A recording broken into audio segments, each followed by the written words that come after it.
कहानी के स्टार्टिंग में एक पैलेस दिखाई जाता है। मेन कैरेक्टर बोलती है जीवन चलता ही रहता है। ऐसे मोमेंट आता है कि अचानक हमको एहसास होता है। कुछ लोग कहते हैं इसको अंतर्ज्ञान, कुछ लोग सोचते हैं कि गॉड का ब्लेसिंग है। मेरे लिए ये कौन सा है मैं निश्चित रूप से मैं नहीं बता सकती। मेन कैरेक्टर डरते हुए बोलती है लेकिन मैं एक बात अच्छी तरह जानती हूँ। मेन कैरेक्टर शीशे की तरफ जाते हुए शीशे को छूते हुए बोलती है मैंने खुद को एक नावल के अंदर पाया। चेहरे को छूते हुए बोलती है मैं अच्छी तरह जानती हूँ ये कौन है। नाम बताते हुए बोलती है एलिस स्टीवन। रोते हुए बोलती है क्यों, सब में से ही क्यों। मैं आखिरकार जोर से चिल्लाते हुए बोलती है मैं करंटली इम्पोर्टेंट पार्ट पर आ चुकी हूँ। जोर से चिल्लाते हुए बोलती है मैं इम्पोर्टेंट पार्ट पर पहुँच चुकी हूँ। 2 मिनट चौंकते हुए बोलती है लगता है लेडी एलिस उठ गई है। उसकी आवाज़ सुन के लग रहा है वो एनर्जेटिक है। वो 3 दिन बिस्तर पर रही है। दोनों मिनट मन में सोचती है ऐसा लग रहा है हम लोगों का नरकिया जीवन शुरू हो रहा है। कम से कम 3 दिन का तो छुट्टी मिला। मैं जिस नॉवल पर आ चुकी हूँ उसका नाम है ए टॉरेंट इन सिल्वर फ्लावर। ये R-rated BL नावल है। Gorgeous possessive. Second main lead regret and sadness. कहानी में सिर्फ गलत फैमिली, प्रिजन में रहना, अंधेरा, निराशाजनक। आगे से यही वॉइस से एक्सप्लेन करूंगी। कैसा लगा कमेंट करके बता देना।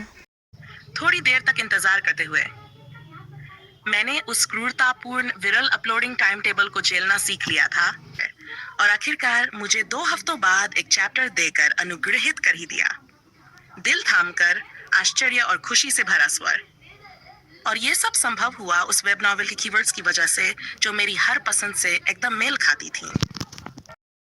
और मैं उस सीन तक पहुंच गई, वही सीन जिसने इस नॉवेल को हार्डकोर बना दिया, जहां वो था drop dead gorgeous male lead जिसकी एक झलक ने मेरी धड़कनों को थाम लिया और फिर सब कुछ बदल गया।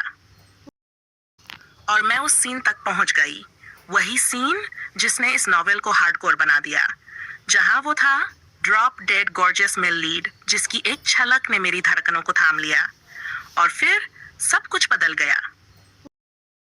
बुखार से पूरा चेहरा लाल हो गया। धीमी, रहस्यमय और भावुक आवाज में नरेटर किया और मैं उस कहानी के अंदर पहुंच गई।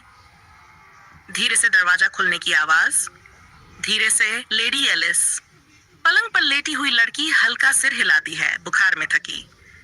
डॉक्टर सफेद बालों वाला गंभीर और शांत स्वभाव का पुरुष जो बिस्तर के पास बैठा है, लेकिन हम इसे डॉक्टर एडगर मान सकते हैं। आगे के पेज में सही नाम आने पर बदल सकते हैं।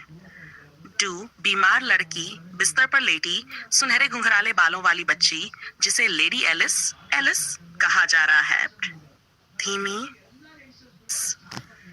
क्या आपको सांस लेने में दिक्कत हो रही है? कमजोर, बुखार से कांपती आवाज में हल्के कानीपाती बस गहरी सांस लेती है। अब तक एलिस को तेज बुखार है और वह किसी कहानी